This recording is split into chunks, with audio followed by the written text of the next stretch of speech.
السلام علیکم دوستوں، آج بہت ہی بھاری دل کے ساتھ میں آپ لوگوں سے مخاطب ہوں۔ اور کل رات کو جو فلسطین میں ہوا، جو ہسپتال کے اوپر بمباری ہوئی، آپ سب نے دیکھا اس طریقے سے قریباً 1000 لوگوں کا، جس میں بیشتر بچے، بوڑھے، بیمار، خواتین شامل ہیں، ان کا قتل عام کیا گیا۔ تو یہ سب دیکھ کر اب رہا نہیں جا رہا، اور میں چاہ رہا تھا کہ میں جو اس وقت مختلف فورمز کے اوپر، خاص طور پہ سوشل میڈیا پہ، ٹی وی کے اوپر جو لوگ بیٹھے ہوئے ہیں، جو سو کالڈ دانشور بیٹھے ہوئے ہیں، اور وہ گمراہی پھیلا رہے ہیں اور وہ مایوسی پھیلا رہے ہیں، میں اس کو تھوڑا سا ایڈریس کرنا چاہتا ہوں، اور جو مایوسی وہ پھیلا رہے ہیں میں اس سے آپ لوگوں کو خبردار کرنا چاہتا ہوں اور بتانا چاہتا ہوں کہ کہیں ان کی باتوں میں آ کر آپ اس کو اپنے چینلز کے اوپر، اپنے سوشل میڈیا کے اوپر پھیلانا نہ شروع کر دیں۔ تو میں ون بائی ون انشاءاللہ جاؤں گا اور بتاؤں گا کہ کیا کیا غلط بیانیے، فیک باتیں پھیلائی جا رہی ہیں as a solution to the فلسطین پرابلم۔ ٹھیک ہے، تو سب سے پہلے میں یہ کہہ دوں کہ یہ جو اس وقت چیز ہو رہی ہے فلسطین کے اندر، اس میں ہمارے لیے یہ ایک لٹمس ٹیسٹ کی طرح ہے۔ یہ ایک ایسی چیز ہے جو کہ ہمیں جو ہے نا کھرے اور کھوٹے کا فرق بتا دے گی۔ تو آپ جو ہے انشاءاللہ اس پوسٹ کے بعد آپ کو یہ دیکھنا ہوگا اور اپنے لیے خود یہ تجزیہ کرنا ہوگا کہ کون جو ہے نا اس وقت کھرا ہے اور کون کھوٹا ہے۔ یہ اس وقت جو سچ بولنے کے معاملے میں اور اس مسئلے کے حوالے سے ہمیں سچ بتانے کے معاملے میں، تو سب سے پہلے جو چیز نظر آ رہی ہے وہ یہ کہ کچھ دانشور بیٹھے ہیں اور وہ بڑا انجوائے کر رہے ہیں اس وقت مختلف قسم کی تھیوریز کو پیش کرنے میں۔ کوئی کہہ رہا ہے جی کہ یہ ایسے ہوا، یہ ہو گیا، اس کے اندر فلانا ملک ملوث ہے، اس کے اندر اس کا فائدہ ہے، اس کا نقصان ہے، اگر ایسا تھا تو پھر یہ نہیں کرنا چاہیے تھا۔ کیا یہ اس وقت ان چیزوں کا وقت ہے؟ کیا یہ حل ہے اس مسئلے کا کہ ہم اس کے اوپر جو ہے نا تجزیے پہ تجزیہ کرتے جائیں، اور ساتھ میں ہم جو ہے وہاں کی ہسٹری کو ڈسکس کریں کہ وہ زمین کتنی بلیسڈ ہے، اور اس کے اوپر ہم گھنٹوں لگاتے چلے جائیں؟ ہاں یہ ہے بلیسڈ، لیکن اس ٹائم پہ تو وہ لوگ ہماری طرف ایک حل کے لیے دیکھ رہے ہیں، نہ کہ اس لیے کے لیے دیکھ رہے ہو کہ ہم ان کو ان کی زمین کی خصوصیات بتائیں۔ تو اگر کوئی ایسا کر رہا ہے تو اس چیز کو جو ہے نا آپ نے نہ اس پہ کان دھرنا ہے اور نہ آپ نے اس سے ڈسٹریکٹ ہونا ہے۔ پھر اس کے بعد ہم دیکھتے ہیں کہ ہمارے بیچ وہ لوگ ہیں جو کہ بہت ہی نیک نیتی سے ڈونیشنز جمع کر رہے ہیں۔ لیکن دیکھیں ایک بات سمجھ لیں، آپ ڈونیشن ضرور دیں، لیکن آپ ڈونیشن کو اس مسئلے کا حل نہ سمجھیں۔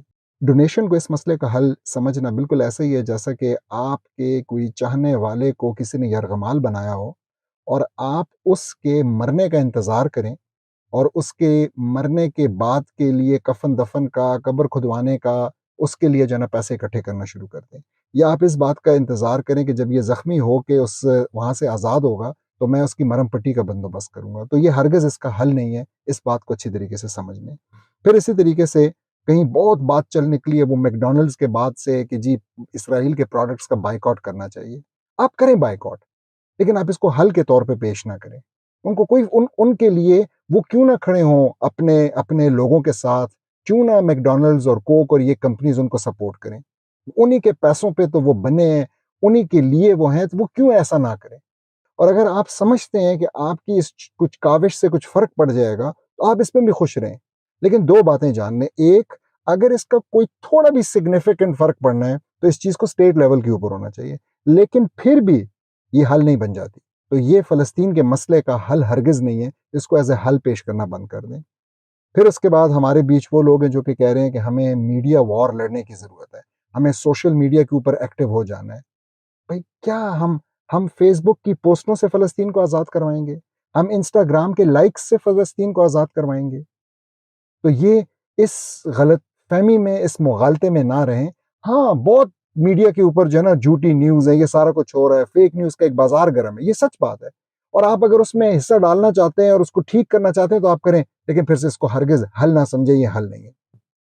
پھر بات ہو رہی ہے کہ ہمیں اپنے گناہوں سے ہجرت کرنی چاہیے۔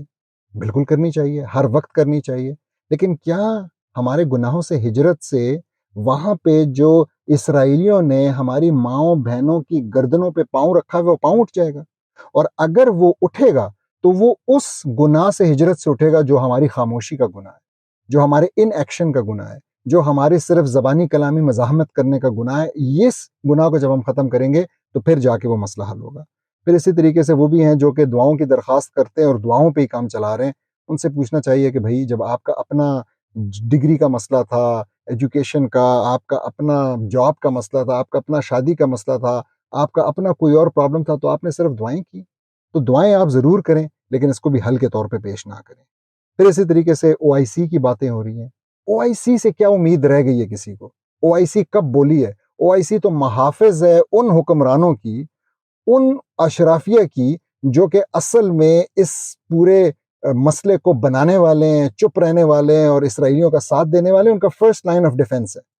پھر بات ہوتی ہے کہ یونائٹڈ نیشنز کے دروازے کھٹکھٹانے چاہیے اور ان کے پاس اس کا کوئی دیر پا حل ہے۔ بس بہت نہیں ہو گیا؟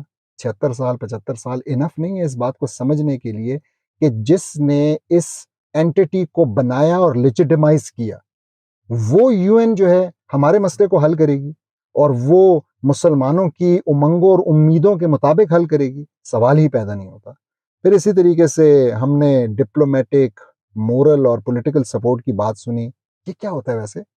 مجھے سمجھ نہیں آ رہی کہ کیسی، مطلب کیا پولیٹیکل سپورٹ یعنی ہم یہاں سے نعرے بازی کریں گے؟ مورل سپورٹ یعنی کہ ہم کہیں گے کہ بہت برا ہو رہا ہے ان کے ساتھ؟ اور ڈپلومیٹک سپورٹ یعنی ہم یہاں سے ڈپلومیٹس اپنے بھیجیں گے جو کہ وہاں پہ جا کر ان ماؤں کے آنسو پہنچیں گے؟ یہ ڈپلومیٹک سپورٹ ہے؟ تو اور پھر آخر میں کچھ لوگ ایک نریٹو پھیلا رہے ہیں کہ یہ سب ہمیں اس لیے کرنے کی ضرورت ہے، یہ پوری فہرست، کیونکہ مسلمان کمزور ہے۔ مسلمان ہرگز کمزور نہیں ہے۔ اگر اب بھی اس افغان وار کے بعد، جہاں پہ 40-41 ملکوں کے اتحاد کو ایک تنہا افغانیوں نے شکست دے دی، اگر ابھی بھی ہم یہ نریٹو پھیلانے میں لگے ہوئے ہیں کہ مسلمان کمزور ہیں، اپنی تمام تر افواج کے ساتھ، اپنے تمام تر نیوکلیر ایسٹس کے ساتھ، اپنی تمام تر اتنے بڑے نمبرز کے ساتھ، جو کہ اگر آپ ایک ساتھ دیکھیں، ویسے تو ایک مسلمان ملک کی فوج بھی کافی ہے، لیکن اگر آپ ان کو ایک ساتھ کر لیں تو یہ لاکھوں میں چلی جاتی ہے۔ تو اگر کوئی یہ لوگ کہہ رہے ہیں تو یہ بالکل غلط بات ہے۔ تو پلیز آپ اس بات کو سمجھیں کہ اس مسئلے کا حل صرف اور صرف مسلمان افواج کو متحرک کرنا ہے، اور ہم نے اس میں اپنا جو رول پلے کرنا ہے وہ یہی ہے کہ ہم نے اس میسج کو عام کرنا ہے کہ یہ اس کا حل ہے، تاکہ یہ میسج پہنچے ان لوگوں تک بھی، اور وہ بھی اس کا پاور کو فیل کریں، اس کی ہیٹ کو فیل کریں، اور پھر وہ مجبور ہوں ایسا کرنے پہ، اور یا وہ راستہ خالی کریں ان لوگوں کے لیے جو کہ یہ کرنے کا دل، گردہ، ایمان اور عقیدہ رکھتے ہیں۔ اس میسج کو سپریڈ کیجیے گا۔ جزاک اللہ خیر۔